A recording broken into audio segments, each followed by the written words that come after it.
ہے کہ میرے شوہر پہ بہت زیادہ قرضہ ہے. میں قرآن پاک پڑھی ہوئی ہوں تجوید سے، تو میں آن لائن باہر سے بچیوں کو آن لائن پڑھاتی ہوں، باہر کی بچیوں کو، ان سے پیسے لیتی ہوں. کیا میرا اس طرح کرنا جائز ہے؟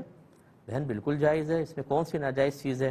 اگر آپ کے ذہن میں یہ ہے کہ میں قرآن پڑھا کر اس کی اجرت لے رہی ہوں تو یہ قرآن کی اجرت لینا ناجائز ہے، یہ بھی نہیں ہے. آپ بالکل اجرت لے سکتی ہیں. معلم کی اجرت کو فقہا نے بالکل جائز قرار دیا ہے. اور اس پر یہ فتویٰ دینا کہ جو معلم اجرت لے گا اس کو ثواب نہیں ملے گا، تو خدا را ایسا یہ فتویٰ نہ جاری کریں. دینی استاد ہو، مؤذن ہو، امام ہو، اسی طریقے سے کوئی قرآن پاک کی تعلیم دیتا ہو، اگر اس کا قصد و ارادہ صرف اللہ کی رضا ہے لیکن بامر مجبوری وہ اپنا وقت دیتا ہے اور اس کی اجرت بھی لیتا ہے، تو شرعاً اس کو بالکل ثواب بھی ملے گا اور اس کے لیے رزق بالکل طیب اور حلال ہوگا.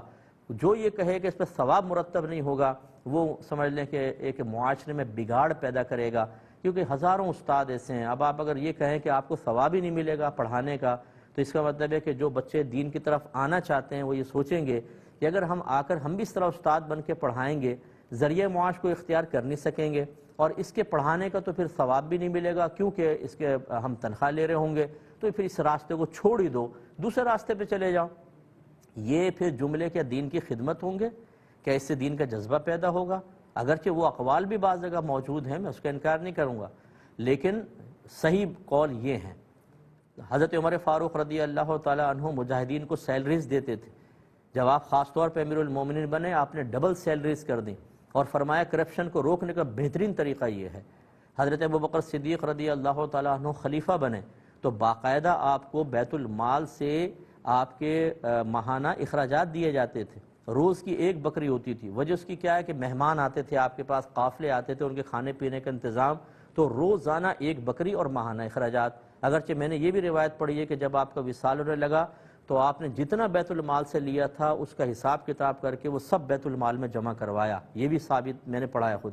لیکن بہرحال لیا تو صحیح، تو کیا ان کو ثواب نہیں ملے گا کسی بھی چیز کا؟ اس طرح میرا مشورہ یہی ہے کہ یوں نہ کریں. ویسے لوگ دین کی طرف مائل نہیں ہو رہے اور ہم قریت کے وہ مسائل نکال کے لوگوں کے سامنے بیان کریں جس سے ان کی دل آزاریاں ہوں، جن سے وہ پیچھے ہٹیں، جن سے ینگ جنریشن قریب آتے ہوئے 10 دفعہ کانوں کو ہاتھ لگائے اور وہ کہیں کہ سارے جو مولوی حضرات ہیں چونکہ یہ دنیاوی مال اس کے ذریعے حاصل کر رہے ہیں تو ان کو تو ثواب نہیں ملے گا.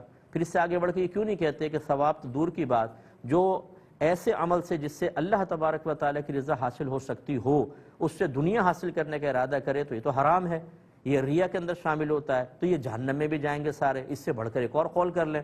جب اس میں نرمی اور آسانی رکھی ہے تو پھر اس میں بھائی جان کرنے میں کیا پرابلم ہے؟ تو اگر میری بہن کو کسی نے اس طرح کہہ دیا ہے، بالکل نہ گھبرائیں، آپ بچیوں کو پڑھائیں، اللہ کے لیے پڑھائیں، ثواب کی امید رکھیں، اللہ تعالیٰ آپ کو ثواب دے گا. باقی آپ جو اجرت لے رہی ہیں آپ تو ویسے ضرورت مند ہیں، آپ کے لیے بالکل طیب اور بالکل حلال ہے.